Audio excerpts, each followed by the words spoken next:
Como é ser um adolescente autista? Muitos pais têm essa preocupação, essa dúvida sobre como esse período vai ser para os seus filhos. E se perguntam como ajudá-los. Olá pessoal, tudo bem com vocês? Espero que sim, tudo ótimo comigo e vamos para mais um vídeo. Dessa vez, falando sobre o autismo na adolescência. A adolescência a gente sabe que é um período bem complicado, né? Mas em se tratando de pessoas autistas é bem pior. Principalmente quando a pessoa sequer sabe que tem o transtorno, porque nunca recebeu um diagnóstico. Nesse caso, existem alguns sinais que podem fazer com que os pais ou o próprio adolescente, ao pesquisar sobre o assunto, se atentem. Eu não vou me aprofundar tanto nisso porque o foco do vídeo é outro e porque eu já tenho vídeos aqui no canal falando sobre sinais de autismo em crianças e em adultos. E como a adolescência está no meio dos dois, aí assim, os sinais não são assim tão diferentes, né? Então um vídeo sobre isso seria desnecessário, além de repetitivo. Então eu recomendo que vejam esses vídeos. Mas, resumidamente, a parte mais afetada numa pessoa autista, principalmente adolescente, vai ser sempre a questão das habilidades sociais, né? Casos mais graves geralmente já são diagnosticados na infância, né? Já casos mais leves podem passar despercebidos durante a infância, mas na adolescência as características se intensificam.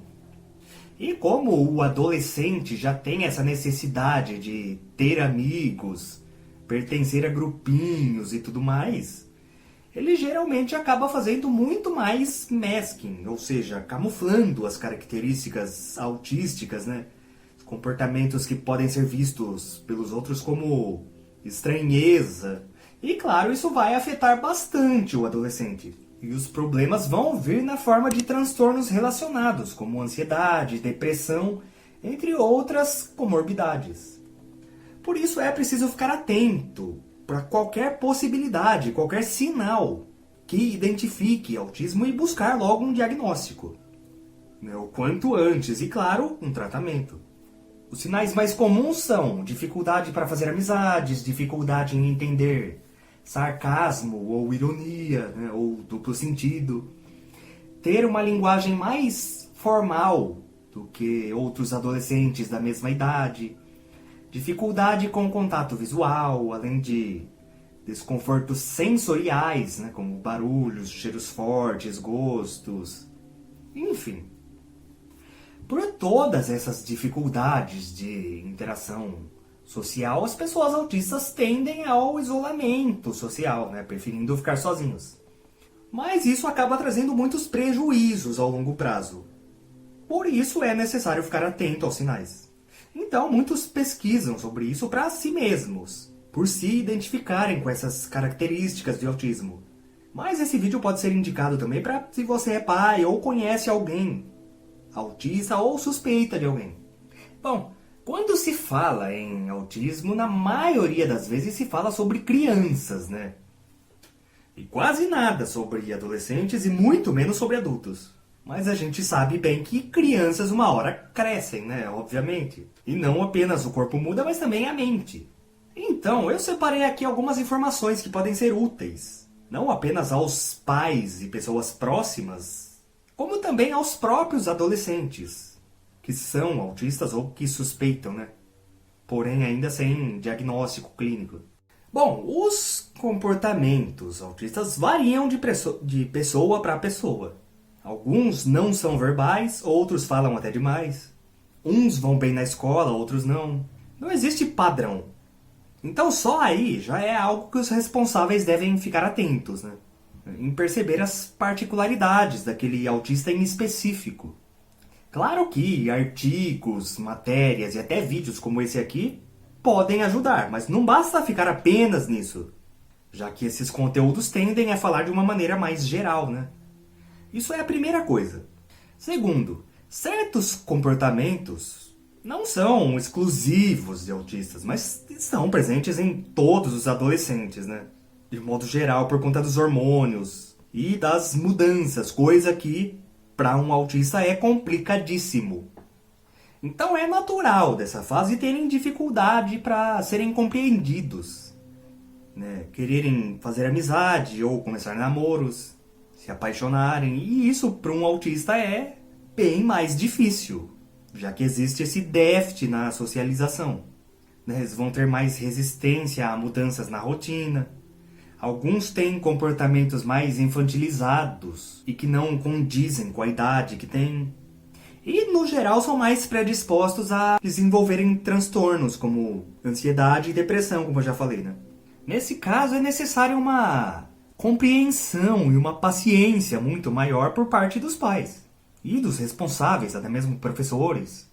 Por isso, o ideal é deixar claro a condição para pessoas que convivem com o adolescente e compreender que cada um tem seu ritmo. O autismo é um espectro, ou seja, um universo inteiro de características que se manifestam de forma diferente em cada indivíduo. As pessoas, no geral, acham que autistas ou são super gênios, o que é um mito, e aí os cobram demais, ou acham que todos têm deficiência intelectual e assim os subestimam ou menosprezam, né, os tratando de forma diferente. Mas apenas 40% dos autistas têm deficiência intelectual. E mesmo nesses casos, o tratamento diferenciado não é o ideal. Então tentem não cobrar tanto, já que os adolescentes podem sofrer com a pressão interna e externa. Incentivem, mas apenas isso, incentivem, não os forcem a participarem de grupos, né, de grupos de discussão, de habilidades sociais, ou fazerem atividades de interação em grupo, como o teatro, por exemplo. Eu mesmo fiz na adolescência e isso me ajudou muito. E na época eu nem sabia que era autista, né? Tive diagnóstico 1 ano atrás, só depois de adulto já, então...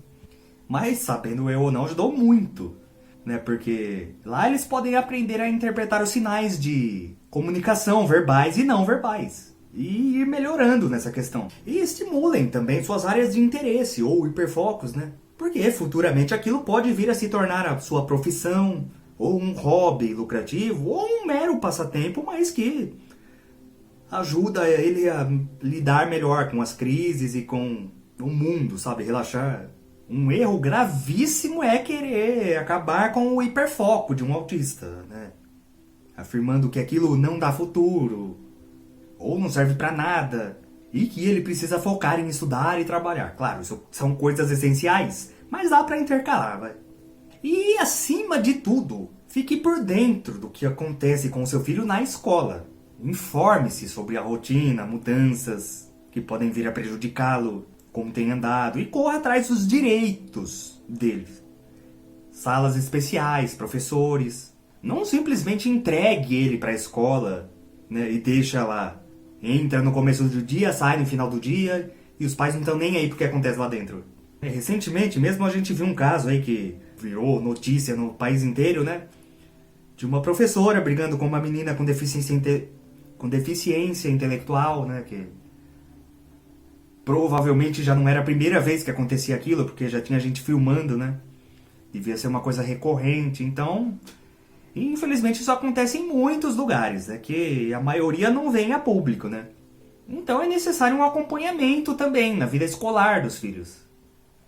Isso vale para todo mundo, claro, não só para autistas, né? Mas principalmente. Dependendo do grau do autismo, um dia a pessoa vai ter que viver a sua vida de forma independente. E cabe aos pais e pessoas próximas colaborarem da melhor forma que for possível para o desenvolvimento, né? Para construir o caminho deles para a vida adulta. Bom, deixem seu like aí, porque isso é muito importante para a entrega desse vídeo e para o crescimento do canal como um todo. Até o próximo vídeo. Gratidão.